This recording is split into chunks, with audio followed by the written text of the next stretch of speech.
Hi hello text and നോട്ട്സിലേക്ക് ഒരിക്കൽ കൂടി സ്വാഗതം. പ്രസൻറ്റ് സിമ്പിൾ ടെൻസിൽ പതിവുകൾ ചർച്ച ചെയ്യുന്ന മറ്റൊരു വീഡിയോ നമുക്ക് കാണാം. അവൻ അല്ലെങ്കിൽ അവൾ പതിവുകൾ. He or she habitual actions.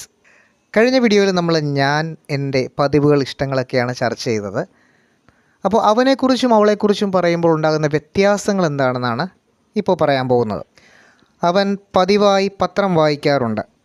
ഇവിടെ ശ്രദ്ധിക്കേണ്ട ഒരു കാര്യം, അവൻ എന്ന് പറയുമ്പോൾ എത്ര പേരുണ്ട്? ഒരാളേ ഉള്ളൂ അല്ലേ? അതിനെ നമ്മൾ സിംഗുലർ സബ്ജക്റ്റ് അല്ലെങ്കിൽ സിംഗുലർ നൗൺ എന്നാണ് പറയുക.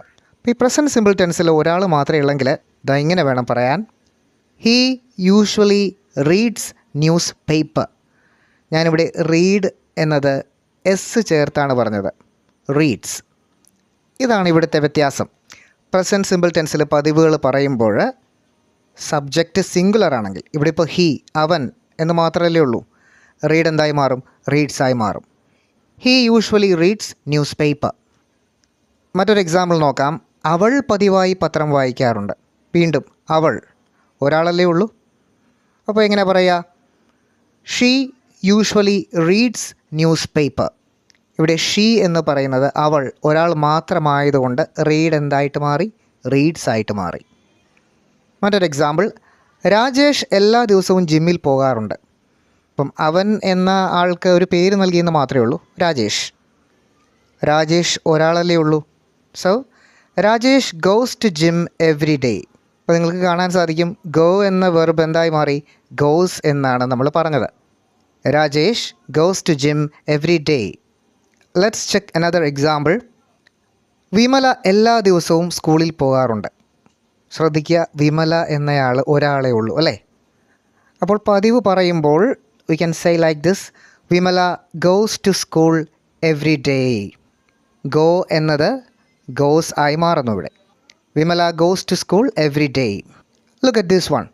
അയാൾ പതിവായി ഫുട്ബോൾ കളിക്കും. പതിവാണ്, പക്ഷേ അയാൾ ഒരാളേ ഉള്ളൂ.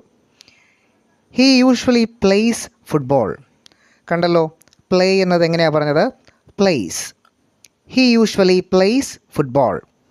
And the last example, അവൾ സാധാരണ ടി വി സീരിയലാണ് കാണാറ്. അവൾ ഒരാളല്ലേ ഉള്ളൂ. She generally watches T V serials. ഇവിടെ വാച്ച് എന്ന വെർബ് എങ്ങനെയാണ് പറഞ്ഞത്? വാച്ചസ്. സാധാരണയായി എന്ന പ്രയോഗത്തിനാണ് നമ്മൾ ജനറലി എന്ന് പറഞ്ഞത്. Okay, she generally watches T V serials. അപ്പോൾ ഇങ്ങനെയുള്ള പതിവ് കാര്യങ്ങൾ സിമ്പിൾ പ്രസൻറ്റ് ടെൻസിൽ പറയുമ്പോൾ നമ്മുടെ സബ്ജക്റ്റ് നൗൺ സിംഗുലർ ആണെങ്കിൽ, ഒരാളെ ഉള്ളെങ്കിൽ, നമ്മൾ ആ വെർബിൻ്റെ കൂടെ യെസ് അല്ലെങ്കിൽ യെസ് ചേർക്കും. Like reads, goes, plays, watches etcetera. So ഇതുവരെ പറഞ്ഞ കാര്യങ്ങളെല്ലാം വ്യക്തമായെന്ന് കരുതുന്നു. So have a nice day and see you again.